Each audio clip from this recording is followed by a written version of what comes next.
Direto, vou só gravar.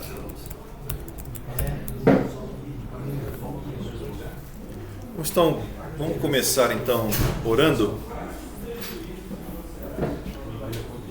Lembrando nessa manhã, acho que a esposa do Marcão, Magali, foi internada, né? Vamos lembrar dela também nesta oração. Caso bem delicado. Bem delicado, exatamente. Muito perigoso.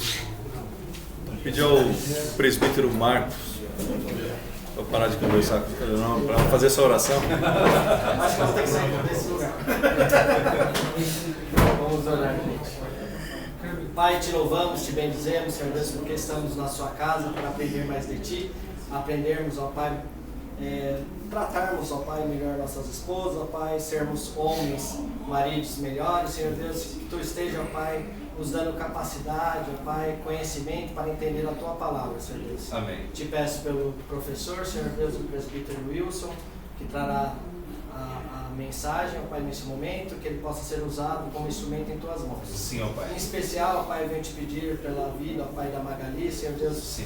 que está na UTI, ó Pai, que a demanda, ó Pai, que ela está sofrendo, Senhor Deus, ela possa, ó Pai, ser restabelecida o mais rápido possível, ó Pai. Amém. Não tenha, ó Pai, sequelas nenhuma, Senhor Amém. Deus. Te peço pelo Marcão, Sim. pela Camila, pela Carol também, ó Pai, que estão acompanhando. Sim, Dê sim. tranquilidade, que eles possam sentir, ó Pai, o teu cuidado, ó Pai, o teu consolo. Amém. Abençoe cada homem aqui, abençoe, Senhor Deus, cada família aqui. E te agradecemos, ó Pai, por ter enviado Jesus Cristo para morrer em nosso lugar. Amém. Em nome de Jesus Cristo, amém. Amém. Vamos lá, meu querido, abra a sua Bíblia aí. Nós vamos trabalhar com alguns textos e o que vai nos direcionar para esta aula será o texto que está registrado lá em Gênesis 2, 24. E aqui nós temos alguns combinados, tá? Chegando em casa, você vai comentar o assunto da sala com a sua esposa. No final da aula temos uma tarefa prática. Você vai... Se ela tiver de bom humor, né? A demência é essa, né? Pois Se é. ela for colaborar com ela. Se eu não tenho, pelo jeito já começou de manhã, né? Eu tenho que concordar com você, viu, Nicolau? Eu tenho a sugestão para vocês. Já deixa a mistura temperada. Boa. Entrega o Ferreiro Rocher antes. Isso, boa. Ovo de Páscoa, né? Exatamente. Prepara o terreno, né, gente? A gente não vai pra guerra sem arma. Bom, então comente o assunto em casa, tá? Que tem que ser algo muito prático para a nossa vida. Segundo, não use o assunto que nós vamos estudar como acusação. É aí que se apanha, né? Então não use o assunto, tá? E terceiro, não comente coisas pessoais de outras pessoas da sala. Então, às vezes, o irmão, ele se sente mais à vontade para compartilhar algo pessoal. Por favor, não comente. Você pode até comentar a ideia da coisa, mas não cite nomes, não fala, tá? Não pode falar assim, eu tô ruim, mas tem gente pior lá. Eu tô ruim, mas o Marco... Vamos evitar. Você vai falar, eu tô ruim, mas teu irmão tá pior. Aí tudo bem, né? Então vamos lá. Não vai faltar sobrinho, tá, João? Entrega. Vamos ler todos juntos? Bom dia. Guilherme, põe mais cadeira para nós. Ali no cantinho. Pode continuar. Por isso, deixa o homem, pai e mãe, e une a sua mulher, tornando-se os dois uma só carne. Muito bem, esse é o texto que vai nos conduzir nessa aula. Será o texto mais usado aqui durante as nossas conversas, as nossas aulas. Tá? O assunto de hoje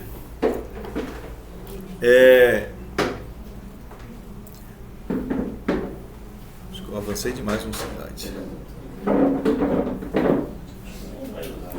Opa.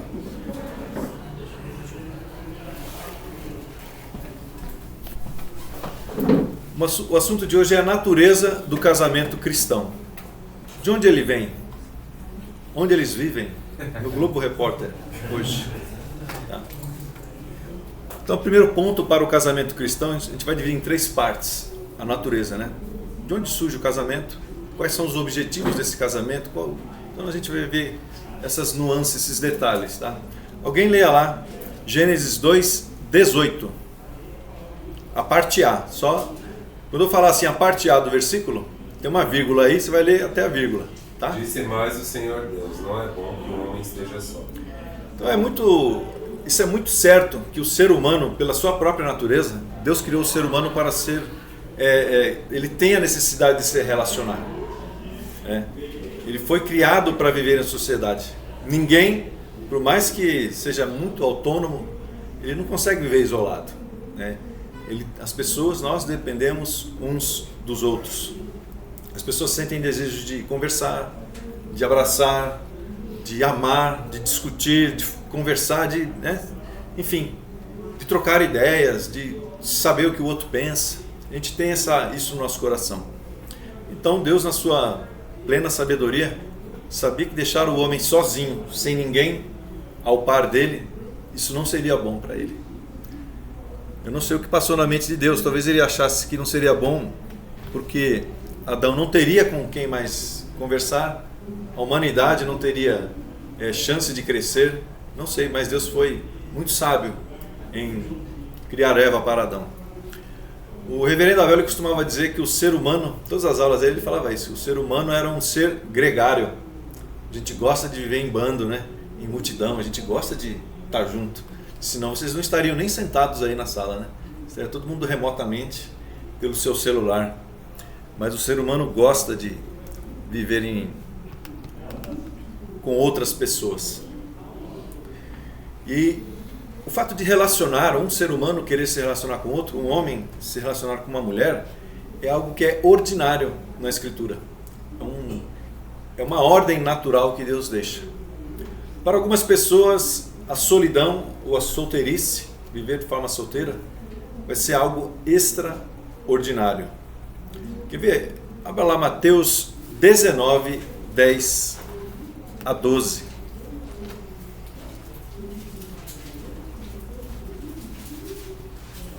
Disseram-lhe os discípulos: se essa é a condição do homem relativamente à sua mulher, não convém casar.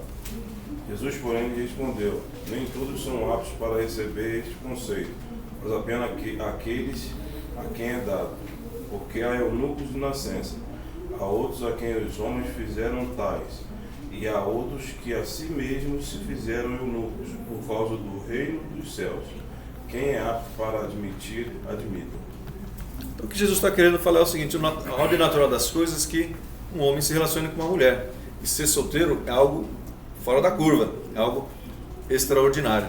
Tá? Segunda coisa sobre o casamento é que Deus é o instituidor da família. A gente já viu isso em algumas outras aulas, mas nós estamos dando uma revisada aqui para poder assentar o assunto, né? Então, continuando a leitura do texto lá de Gênesis 2:18, agora a parte B. Falei uma auxiliadora que lhe seja idônea. Então você vê que a ideia de casamento partiu de quem? De Deus. Então, quando Deus fala que faria uma auxiliadora idônea, quer dizer que toda essa construção de o homem se relacionar com a mulher partiu dele mesmo. Então, Deus é o Criador, ele que é a nascente do casamento. Como ele é Criador, é ele que determina como deve ser o casamento. Não é assim? Quando você faz alguma coisa na sua casa lá, você, sei lá, você cria um móvel, né? Você é um bom carpinteiro, você cria um móvel, deixa ele prontinho, as pessoas olham, não entendem, mas você vai explicar, aqui você coloca a Bíblia e aqui você coloca o notebook. Depois aqui embaixo você vai colocando as coisas que você precisa. Com o casamento é a mesma coisa. Como Deus criou, é Ele que sabe como funcionam as coisas. É Ele que determina como devem funcionar. Então, ninguém entende melhor da família do que o próprio Deus. A gente viu lá nas aulas anteriores que Deus é um ser que se autorrelaciona. E esse autorrelacionamento dele é espelhado na família. No relacionamento de homem, mulher, filhos, a família espelha a Trindade na questão do relacionamento. Isso é muito bonito. Então, quando você tiver alguma dificuldade em casa, no seu casamento, uma dificuldade familiar, primeira coisa é trazer isso aos pés de quem fez, aos pés do Criador. É a melhor e a primeira solução que você tem que levar em consideração. Terceira coisa em relação a isso, claro, vocês vão ver aí que, isso aí eu sei, está claro.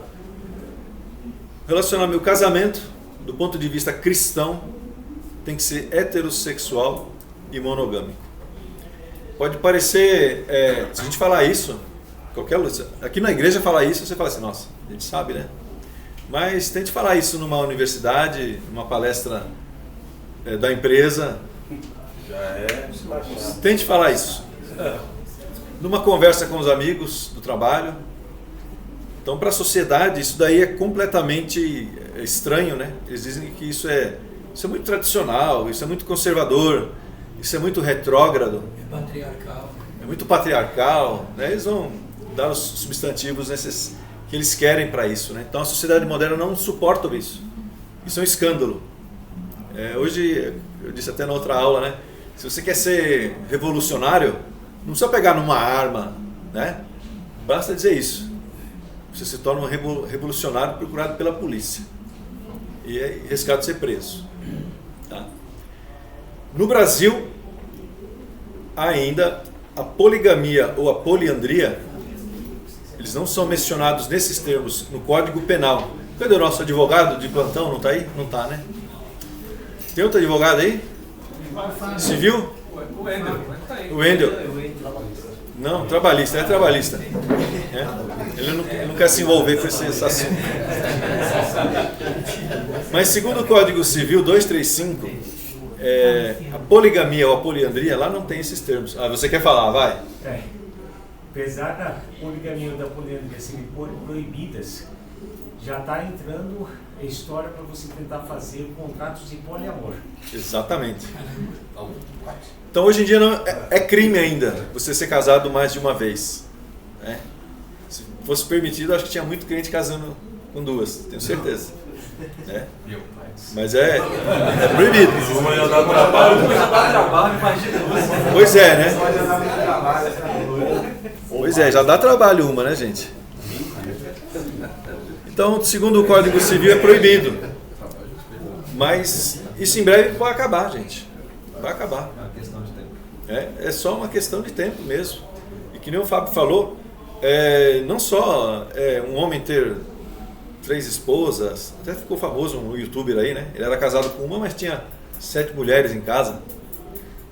Eles começam assim, tem um projeto para fazer alteração do Código Civil que está contando com a possibilidade do casamento de ter contratos assim maiores, do tipo contratos que na prática validassem os direitos de poligamia no Brasil. O pessoal gosta de inovar mesmo. E que nem o Fábio falou, não só poligamia, poliandria, mas o poliamor. O que é o poliamor? São 2 homens e 2 mulheres, todos casados. Eles fazem uma sociedade anônima, um grupo ali. Entendeu? Então isso ainda hoje é proibido. Tá? Mas biblicamente, o homem se junta à sua mulher. Nós temos exemplos bíblicos que quando um homem tenta juntar para si outras mulheres, ele acaba se dando, entrando em caminhos perigosos, né? Se dando muito mal. Exemplo de Abraão com Sara, Agar, Jacó com Raquel e Lia, o próprio exemplo de Salomão, né? Acabou se envolvendo. Exatamente. Você vê que Salomão até se desviou da fé, né? Ele se envolveu com outros deuses, né? Começou a parte de idolatria. Então o casamento é heterossexual e monogâmico.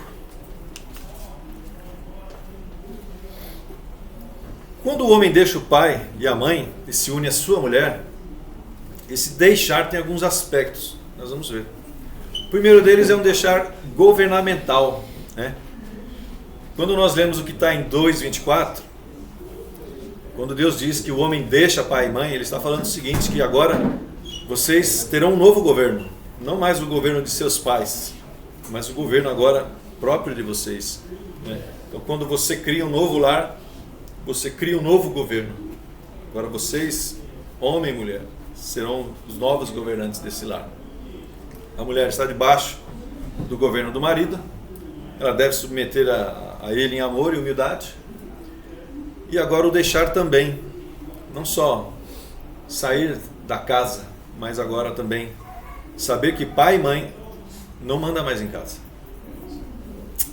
Eu já muitos problemas no casamento, vocês já devem ter passado por isso, pelo fato de pai e mãe interferir no cotidiano do casal, né? Dar opinião em coisas que só o casal deveria dar, tá lá, pai e mãe. A gente vê muito disso quando, principalmente na criação dos filhos, né? Não deixa o menino fazer isso. Vai lá a avó e a avô, né? Dá opinião sobre criação de filhos. Então, é uma coisa que você e eu temos que observar. Deixar o governo agora ser nosso, não dos pais. Não estou falando que pai e mãe não devam opinar, mas eles não podem ditar as regras da casa. Quando o homem deixa pai e mãe e une a sua mulher, agora além do governo, dos pais, ele deixa também, é um deixar econômico. Ele não pode mais depender financeiramente de pai e mãe. Então, assim como ele deixa o governo, agora ele instituiu o novo reino dele, o novo castelo, agora esse castelo tem que sobreviver por si só, com as próprias mãos, né? Eles devem trabalhar por si só, pelo sustento do lar. Eu já vi casal ter problema por conta disso. Sempre, eu falei isso na outra aula, né? Sempre tem problema financeiro e sempre está recorrendo ao pai, à mãe, é o pai que paga uma conta, é o pai a mãe que banca outra coisa. Gente, isso numa ajuda emergencial, tudo bem, mas quando isso fica rotineiro, isso tem que acender um alerta vermelho na nossa vida, que tem coisa errada, a gente está fazendo alguma coisa errada. Tá? Então, aquilo que eu disse também na outra aula, você tem que se planejar financeiramente. Wilson, eu acho que do outro lado também é verdade, porque aqui tem muitos que já são pais de filhos que vão se casar daqui a pouco, ou adolescentes e coisa e tal. Às vezes o filho não pede, mas o pai passa a sustentar o filho. Sim. O filho não está pedindo, mas quando o pai começa a injetar dinheiro no casamento dele, sempre, vai acostumá-lo mal. Costuma mesmo. Quer dizer, eu não tenho que me virar. Se a coisa apertar, meu pai vai me dar grana. Isso também é um erro, né? Sim. Então tem os dois lados da história. O filho que pede e o pai que dá, né? Exatamente. Então, deixar pai e mãe significa deixar também financeiramente um sustento. Aqui vem também um outro deixar. Quando o homem deixa pai e mãe, agora ele deixa geograficamente. E eu tenho um exemplo que no começo do meu casamento eu pensei em morar com o meu sogro. Ele era sozinho, não tinha ninguém. Falei, vamos morar com seu pai. Então comecei a comprar um material para abrir um espacinho lá para mim, né? Os tijolos e tal, começamos a reformar a casa dele. E aí, antes de eu levantar a primeira coluna, eu falei, não vai dar certo. Não vai dar certo. Ele já está dando tanto palpite aqui, comigo aqui dentro, e eu nem estou morando, não vai dar certo. E não dá certo mesmo. Não dá certo mesmo. Tem aquele ditado que você não deve morar... Desculpa, eu só vou olhar mais cabeça. Não, meu querido. Vontade. Ricardo, monta a perseguição. Eu vou botar uma fileira aqui, ó. Não, a gente faz mais uma fileira aqui, vocês entram.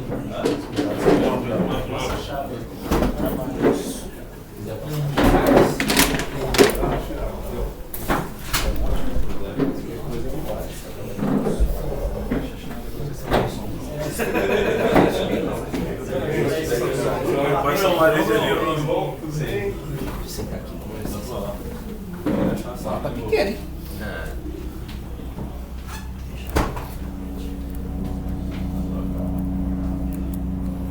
Então tem aquela piada que a sogra não deve morar tão perto para que ela venha a pé de chinelo, nem deve morar tão longe que ela passe vários dias em casa, né?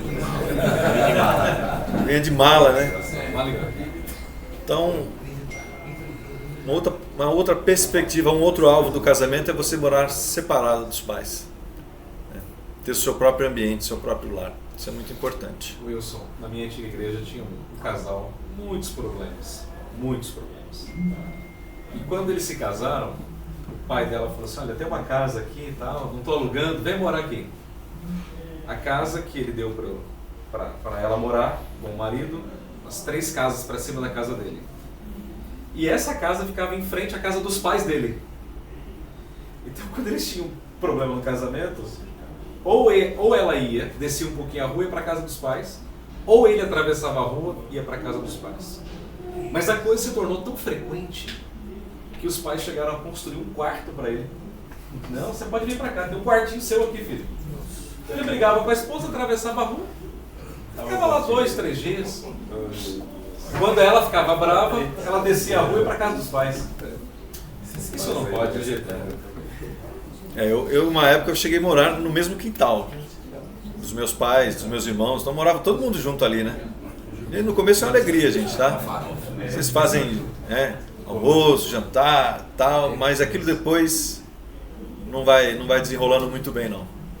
Não vai.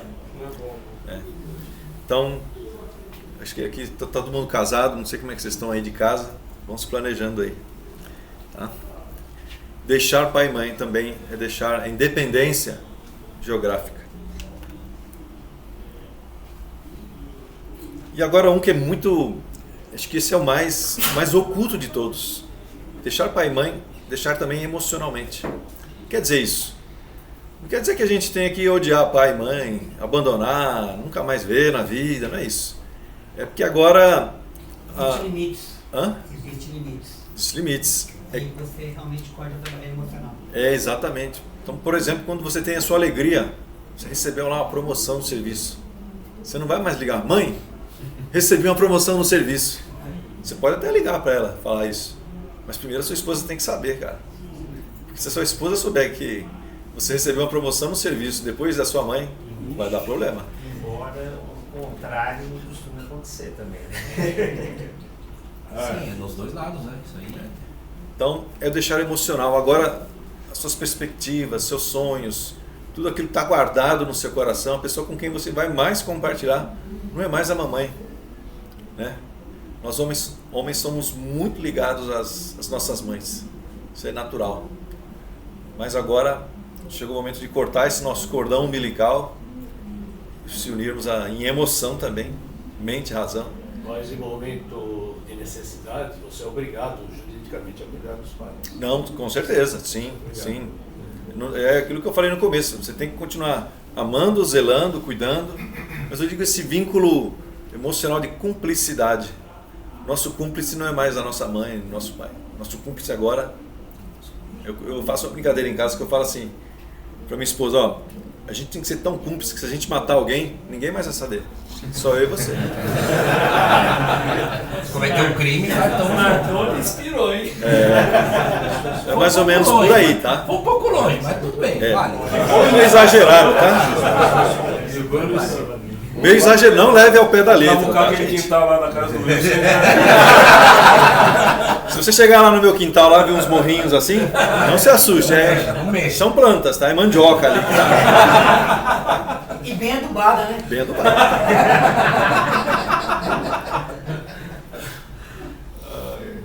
Opa, foi demais, deixa eu voltar. Quer dizer que então agora os dois são uma só carne. É que eu estou devagar porque o computador também está devagar. Tem que ir com cuidado. Então agora o segundo ponto da aula aqui. Então o homem deixa pai e mãe, une-se à sua esposa. Para quê? Para que os dois se tornem uma só carne. O que quer dizer isso?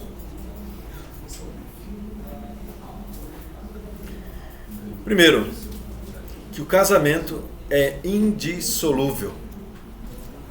Indissolúvel. Abram lá o texto que está registrado lá em Mateus 19, do versículo 3 ao 12. Pode ler, meu irmão. Vieram a ele alguns fariseus e o experimentavam perguntando: é lícito ao marido repudiar a sua mulher por qualquer motivo? Então respondeu ele: não tendes lido que o Criador, desde o princípio, os fez homem e mulher, e que disse: por esta causa deixará o homem pai e mãe, e se unirá à sua mulher, tornando-se os dois uma só carne, de modo que já não são mais dois, porém uma só carne. Portanto, O que Deus ajuntou não separe o homem.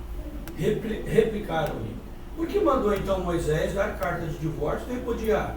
Respondeu-lhes Jesus: por causa da dureza do vosso coração, é que Moisés vos permitiu repudiar a vossa mulher. Entretanto, não foi assim desde o princípio. Eu, porém, vos digo: quem repudiar sua mulher, não sendo por causa de relações sexuais ilícitas, e casar com outra, comete adultério. E o que casar com a repudiada, comete adultério. Disseram os discípulos: se essa é a condição do homem relativamente à sua mulher, não convém casar. Jesus, porém, lhes respondeu: nem todos são aptos para receber esse conceito, mas apenas aqueles a quem é dado. Porque há eunucos de nascença, há outros a quem os homens fizeram tais, e há outros que a si mesmos se fizeram eunucos, por causa do reino dos céus. Quem é apto para admitir, admita. Muito bem, então aí a gente vê a famosa passagem, todos conhecem, que Jesus é testado pelos fariseus, e no fundo do coração deles, eles queriam ter alguma resposta, ter alguma justificativa de Jesus para se separar. Na cultura deles, eles poderiam se separar por qualquer motivo. A gente já ouviu isso em outras aulas, né? A mulher queimou arroz, ela não está se vestindo muito bem. Então isso já era motivo para separar, para a cultura da época. Mas Jesus deixa bem claro que o que Deus uniu, jamais o homem deveria separar. Eles questionam sobre a carta de divórcio. Eu vou falar um pouquinho mais para frente. Então, mais para frente a gente vai ver o que ele quer dizer com isso. Mas Jesus mesmo assim fala: não, essa carta de divórcio é por causa da dureza do coração de vocês. Não é uma regra, é uma exceção. Mas é uma exceção que, mesmo você cometendo essa exceção, isso é pecado. Tá? Muitas pessoas hoje em dia têm o argumento de querer se separar por aquela famosa frase, dizer que a gente tem um gênio incompatível. Agora que eu comecei a conviver com ela, eu vi que ela não era aquilo, né? O humor dela não é o humor que eu sempre encontrava quando a gente namorava. Incompatibilidade de gênios. Na verdade, o que move um divórcio é um pecado do coração. O que move o divórcio, gente, é pecado não tratado. É falta de amor, falta de perdão, falta de compaixão. Tudo isso leva a divórcio.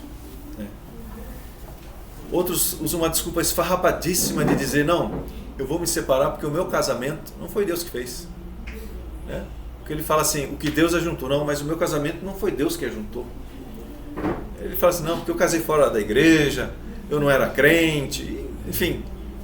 Ele vai dar essa desculpa: não, meu casamento não foi Deus que ajuntou. Porque eu não era convertido, eu não tinha sabedoria, mas a partir do momento que você se casa, Deus ratifica aquela união. Perfeito, exatamente. Então não existe essa desculpa. Não importa as condições do casamento. O casamento é ratificado por Deus. Em qualquer circunstância, quando um homem é casado com uma mulher, isso é casamento, é união, é um propósito de Deus. Na nossa cultura, é muito fácil, né? Tem alguns estudos que dizem que boa parte dos divórcios poderiam ser evitadas. Uma boa parte deles. Na nossa cultura, se separar é algo muito fácil. Se o cônjuge está de bem um com o outro, eles vão lá no cartório, assinam um papel, não, é separação amigável, né? Tem um outro termo jurídico, eu não lembro agora. Mas uma separação amigável e acabou, estão livres. Mas o que eles não veem é o estrago que isso deixa. Estrago principalmente se o casal tem filhos. Isso deixa, é um tsunami. A separação sai arrastando coisas que ficam marcas para a vida inteira. Eu testemunhei isso. Eu tive isso. Eu vi isso de perto, gente. É trágico. É trágico. São traumas para a vida inteira. Para a vida inteira que os filhos carregam. E fora que a convivência pai e mãe, aquilo não é mais o mesmo. Nunca mais, né? Nunca mais. Nunca mais. Muitos se separam naquela esperança de não, eu fiz errado nesse casamento, agora eu vou fazer certo nesse. Mas isso é tolice. É o que eu disse.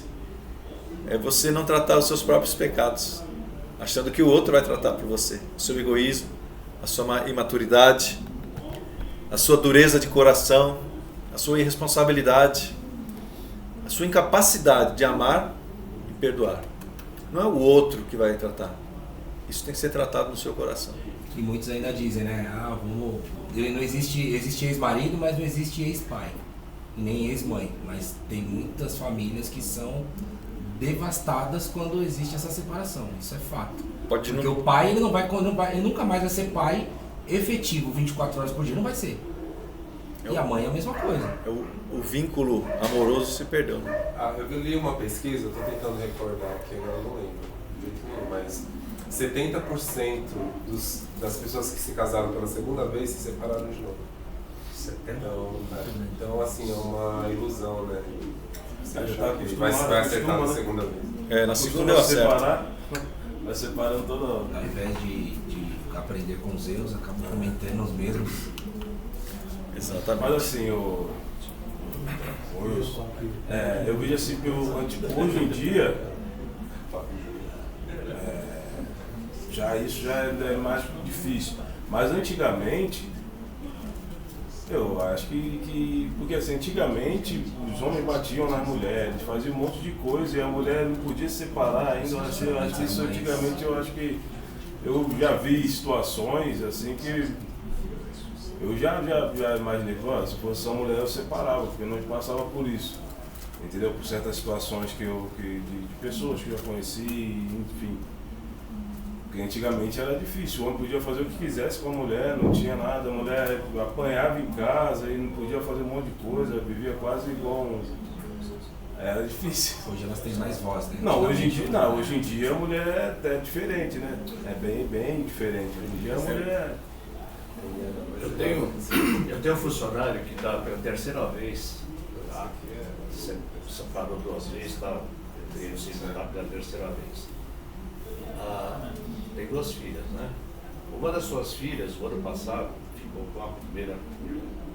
E como ele também não deu a assistência que merecia nela, a filha, com 15 anos, se suicidou no fim do ano passado. Você veja o que acarreta. Pode levar isso aí? Pode mesmo. Continuando aqui o nosso assunto, quando então os dois se tornam uma só carne, a carta de divórcio no casamento, o que Jesus está falando sobre isso, né?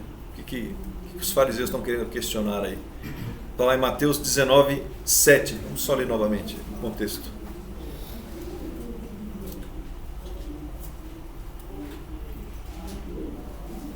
Replicaram-lhe: por que mandou então Moisés dar a carta de divórcio e repudiar?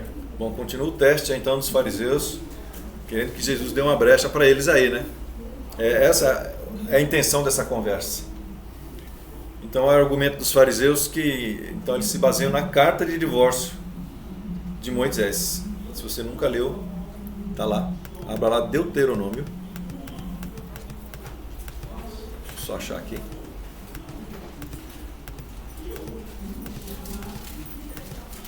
Deuteronômio 24, de 1 a 4. Olha como é que era o teor dessa carta. Quem achou pode ler. Se um homem tomar uma mulher e casar com ela, se ela não for agradável aos olhos, por ele ter achado coisa decente nela, se ela lhe lavrar o termo de divórcio, e o der na mão, e despede de casa, se ela sair de sua casa, for se casar com outro homem, se ele te aborrecer e lavrar um termo de divórcio, ou lhe dar na mão e a despir de sua casa, ou se esse último homem que a tomou para si por mulher vier a morrer, então seu primeiro marido que a despediu não poderá torná-la a desposá-la para que seja sua mulher, depois que foi contaminada, pois é abominação perante o Senhor. Assim não farás pecar a terra que o Senhor teu Deus te dá por herança. Então esse era o teor da carta de divórcio, tanto que os fariseus estavam mencionando a Jesus, né? Então você vê que Jesus deixa muito claro no versículo seguinte, no versículo de Mateus 19, 8, que Moisés escreveu este termo de divórcio por conta da dureza do coração deles. Jesus ainda replica: não é assim desde o princípio. Ou seja, a carta de divórcio de Moisés é um artifício ali que está debaixo da lei maior, que o homem e a mulher se unem e não se devem se separar. Apesar da carta de Moisés abrir dar essa possibilidade ainda se torna mal aos olhos de Deus. Sai fora dos olhos de Deus. Então, o que é o teor dessa carta? A carta de divórcio é fruto da dureza do coração. Falta de perdão. Então, quando todos os recursos são esgotados, é que a carta deve aparecer no cenário. Porque, caso contrário, perdão é sempre o alvo do casamento. Wilson, mas nesse caso que mencionou aqui, de violência doméstica, eu já vi algumas pessoas defendendo que poderia acontecer. Eu conheço um caso de uma pessoa que passava por isso, e ela teve uma experiência muito doida lá, e ela se converteu, e aí mudou da água pro vinho, né? E aí eles continuaram juntos, mas tem casos que não acontece isso. Sim. Como que ficaria diante de Deus, então?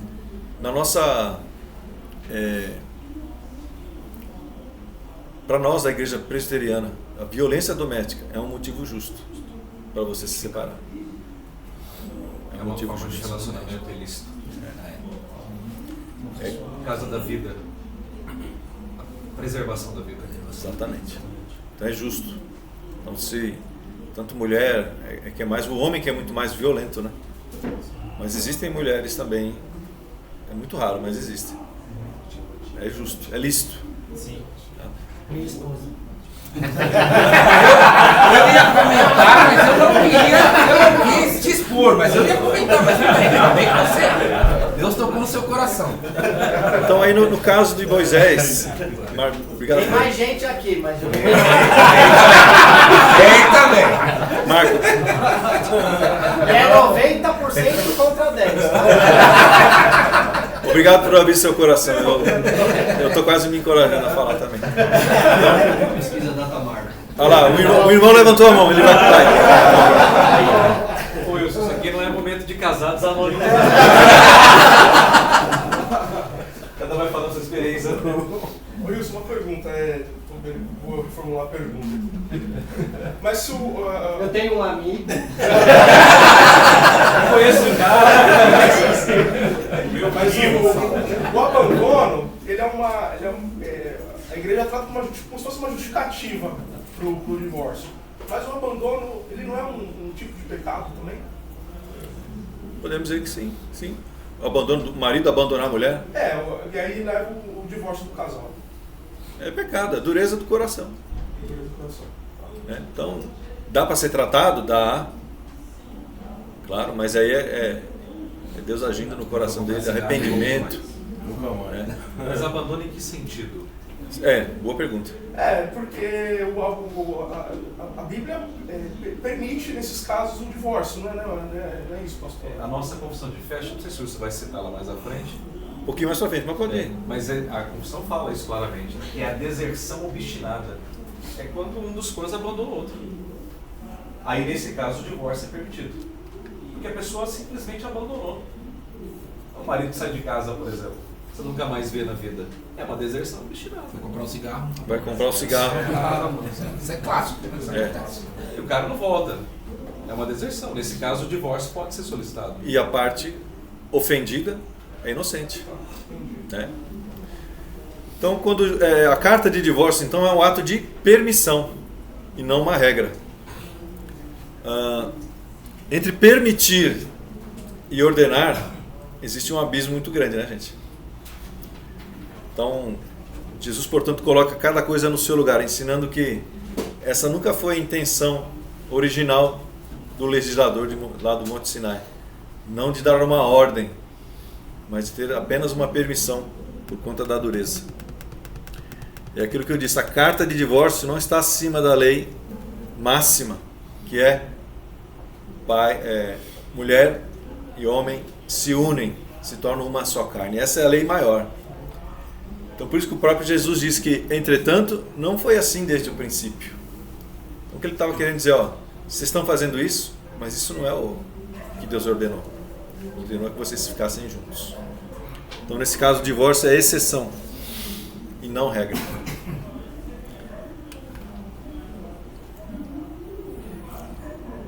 Seguindo aqui.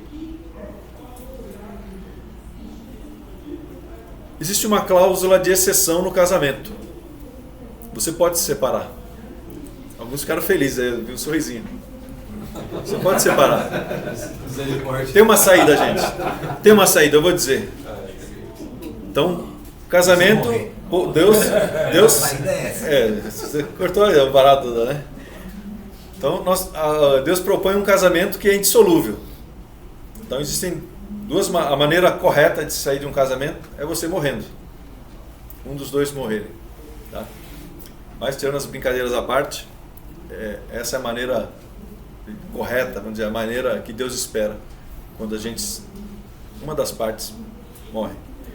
Mas existe uma exceção que Jesus trata, que é sobre o adultério. Está lá em Mateus 19:9. Vamos ler novamente.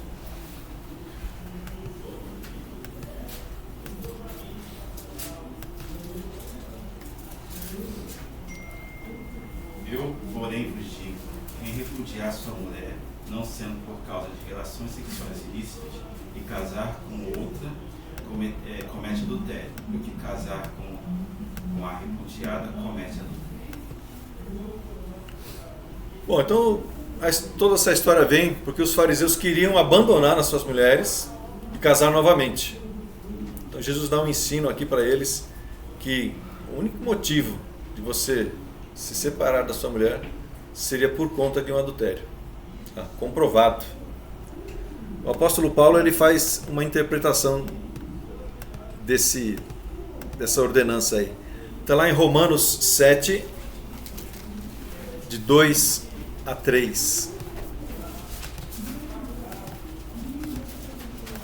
Porque a mulher que está sujeita ao marido, enquanto ele viver, está ligada pela lei. Mas morto o marido, está livre da lei do marido.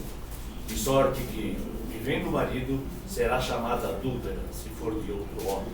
Mas morto o marido, livre está da lei. E assim não será adúltera, se for de outro marido.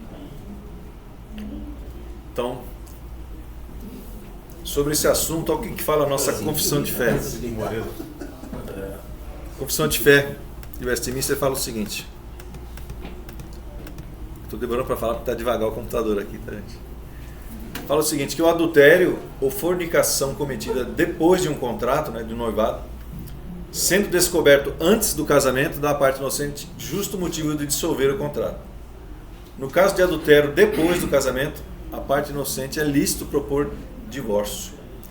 E depois de obter divórcio, casar novamente, né? Sendo a parte infiel estivesse morta.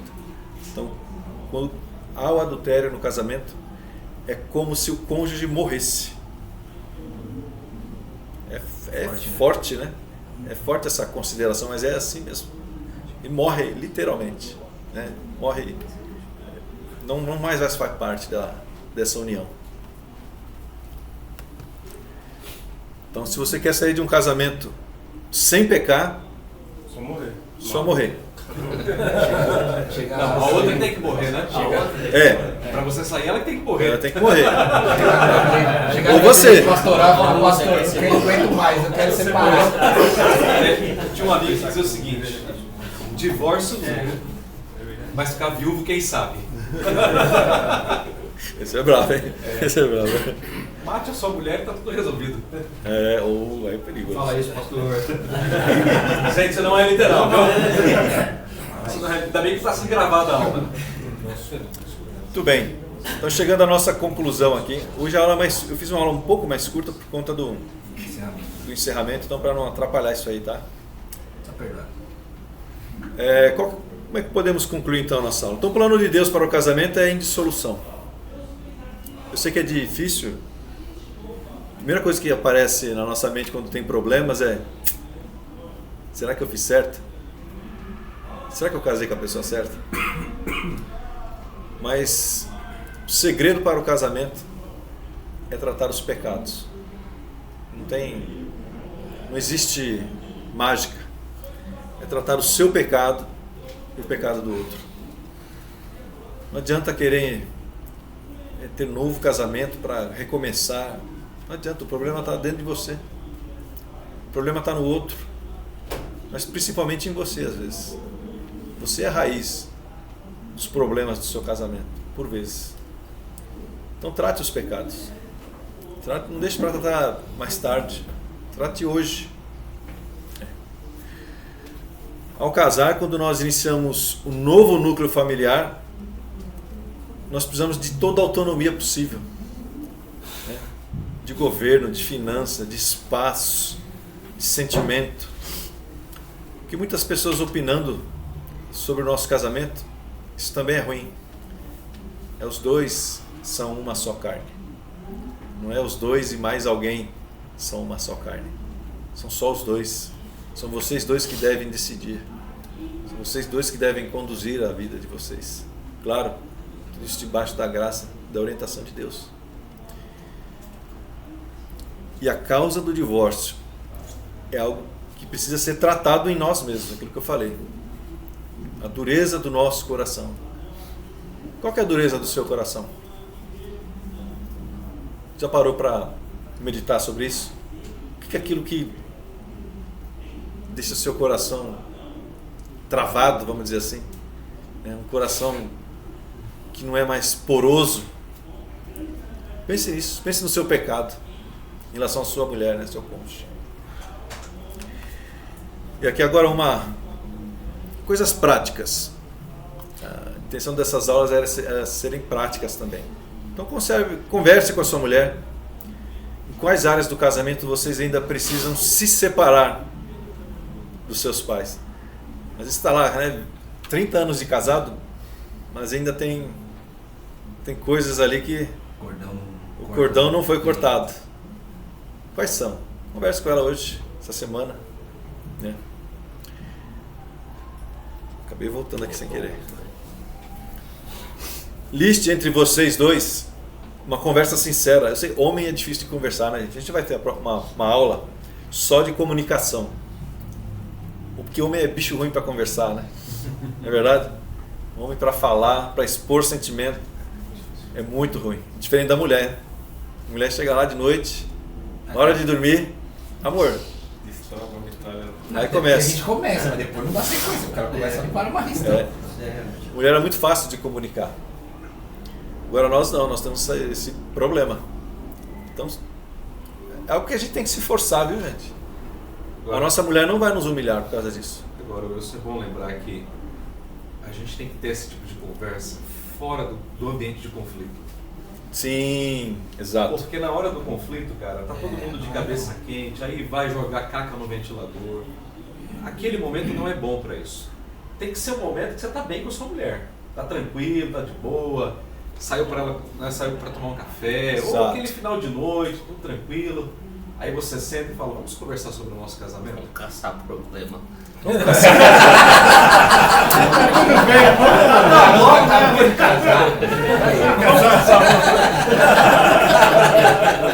Calma, você vai chegar lá, meu querido. É só uma questão de tempo. É só questão de quilometragem. Então, a dica do pastor é excelente. Marca com sua mulher um café. Isso. Vamos tomar um café sábado, eu e você, né? E público. Onde tem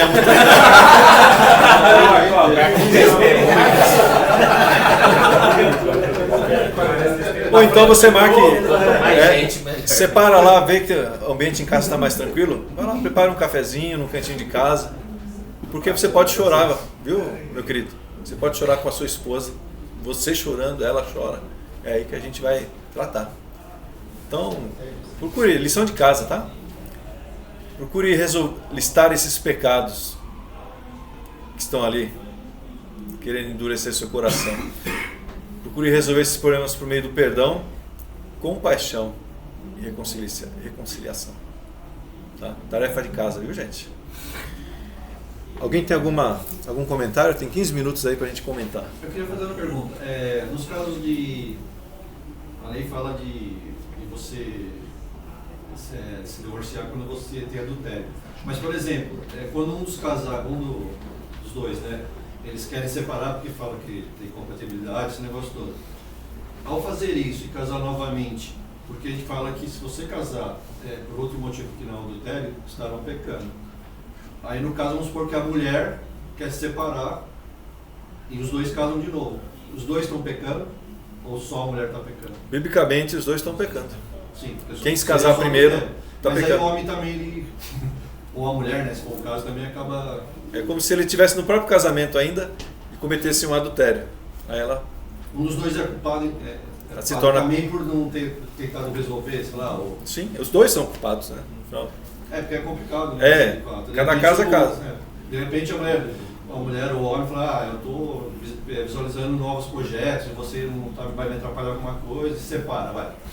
Ou a mulher faz isso. Mas um dos lados não está abandonando aí? Principalmente nos dias de hoje, né? Um dos lados que o João está falando, um dos lados não está abandonando? Então pode ser, aí cada caso é um caso, né? Mas a questão em si é o seguinte, se separar sem motivo, né? Não, motivo lícito, né? Sem motivo lícito. É como se os dois permanecessem casados ainda.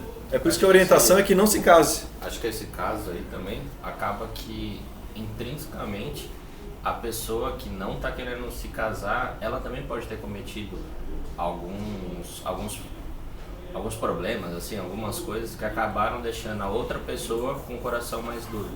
Então, através das minhas atitudes, eu acabei afastando a pessoa. Então, eu não quero separar, mas por causa das minhas atitudes, a outra pessoa acabou se afastando e agora realmente para ela não tem mais jeito. Então, acaba que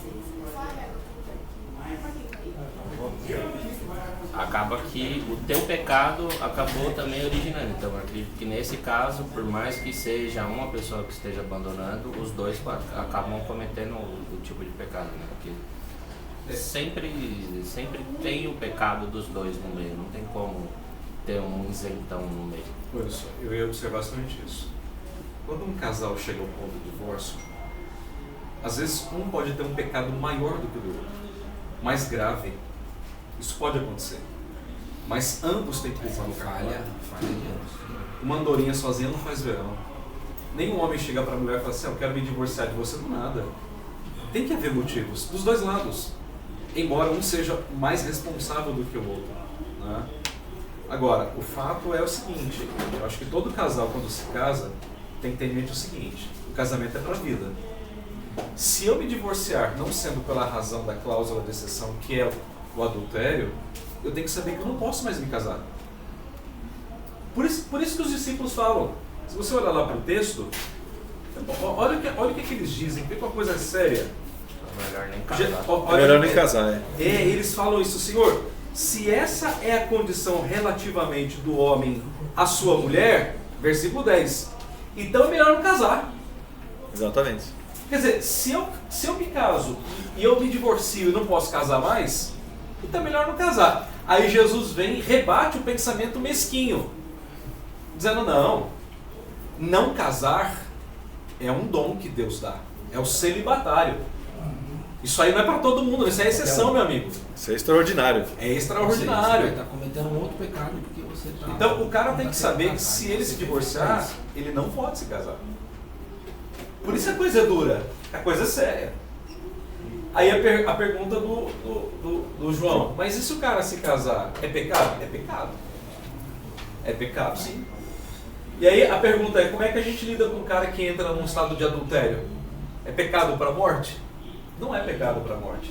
Só existe um pecado para a morte. Existe perdão de Deus? Existe.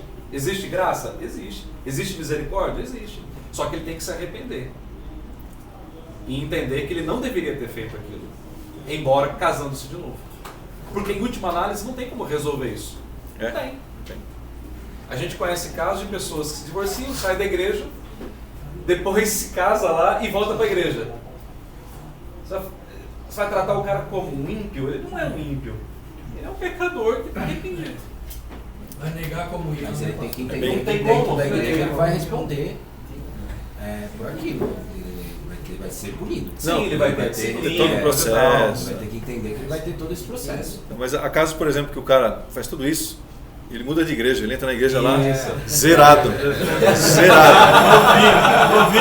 é nem presbiteriano, já muda até. Não é nem presbiteriano, já muda até. Ele Ele vai pra Batista. Até a denominação que é pra não. Gente, do pastor falar pro outro. Gente, É outro CNPJ, já era. Marquinhos, tudo certo aí, Marquinhos? Dobra aí. Muito bom. É um tema complicado, gente, mas vocês não tem que pensar em divórcio, tá? O tema da aula hoje é que o casamento seja indissolúvel. É isso aí. Você viu que divórcio dá trabalho, não dá? Na casada dá trabalho. Qual o trabalho que você quer? Ô Wilson, enquanto o Marquinhos tá separando ali, tem um caso, eu conheço Um amigo seu? Não, mas eu nunca tive contato com ele assim, a história. Mas a esposa dele foi fazer a história que a gente conhece, foi fazer uma cirurgia de conspiração e ela acabou entrando em coma. E ela ficou durante 11 anos em coma. Ela faleceu depois de 11 anos em coma, né? Só que quando ela estava no 7º ano de coma, ele não queria mais, entendeu? Porque ele entendia que não tinha mais jeito. Então ele pegou e até a família não deixou não, você não vai divorciar. Ele pegou e casou com outra mulher. Ela estava morta por enquanto.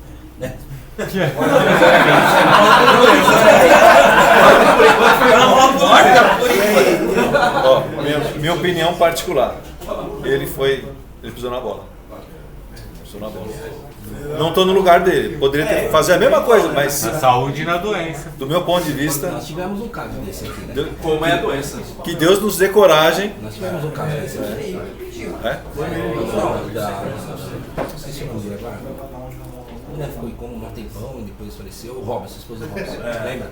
Do Robson. Conseguiu ali até. Aqui a gente tem um caso ao contrário, né? Seguiu até o final. Do Robson. A esposa foi dele até o foi fim. Bom, e ele foi até o final. Foi até o fim. Eu tenho um caso para contar, um caso de uma história triste, né? Ocorrido com o irmão da igreja. Uma outra igreja que eu frequentei, né? 20 anos. Vamos ser casados. Ele se casou com uma irmã casada. E ela, não sei por que motivo, acabou se envolvendo. Né? Aí chamamos eles para o conselho, disciplinamos, né? E ele chegou para a igreja, pediu perdão, fez a maior cerimônia, né? Teve que. Bom, resultado que não adiantou nada. Ele separou momentaneamente, depois voltou com ela. Aí a hora que ela tirou todos os bens dele, aí ele caiu na real, né? E ela separou do marido e ele está com outra pessoa, inclusive era uma irmã da igreja e está vivendo até hoje, no lugar de igreja, estão vivendo bem. Mas você vê que é uma coisa que pode acontecer até no meio cristão, né? Não acho que isso não acontece, viu, gente? Acontece muito. Bom, como presente para vocês, eu vou pedir que você sorteie um número. Embaralha aí. Um número não, um nome. Embaralha.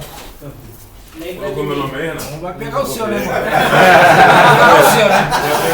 Só não vai o seu, hein? Vai dar muito na cara. Se eu soubesse, tinha colocado só Renata.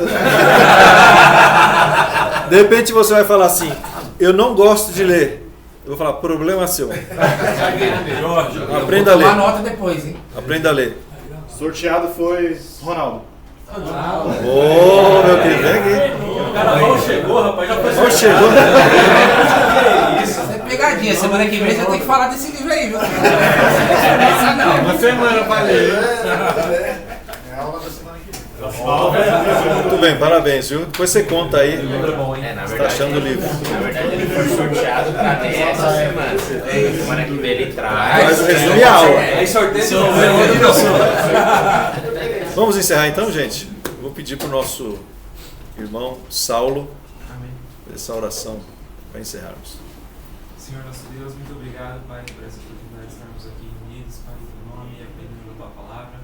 Senhor, aquilo que o Senhor tem para nós e para a nossa família. Senhor, nós te louvamos, te agradecemos que o Senhor venha, Pai, nos ajudar a colocar em prática aquilo que o Senhor quer em nós. Que o Senhor abençoe a vida do Wilson, Pai, que tem se dedicado e preparado esses estudos para nós. Que o Senhor guarde a vida dele, a família dele. E que o Senhor também fique conosco durante esse dia, Pai, agora procurar uma das crianças e também durante todo esse dia. Amém. Em nome de Jesus. Amém. Posição, tira uma foto para nós aí. Quem tem iPhone aí? iPhone aí. Nome. Nossa, foi ouvinte. Quer tirar? Tira aí, Fabinho. Não? Do Herbert. Sim, né? Presente. Olha a parede, gente. Ó. Não vale nada. Não, mas não é contra, não dá? Ah, eu sou feio. iPhone não tem esse recurso de mudar, viu, Jorge? Ah, é?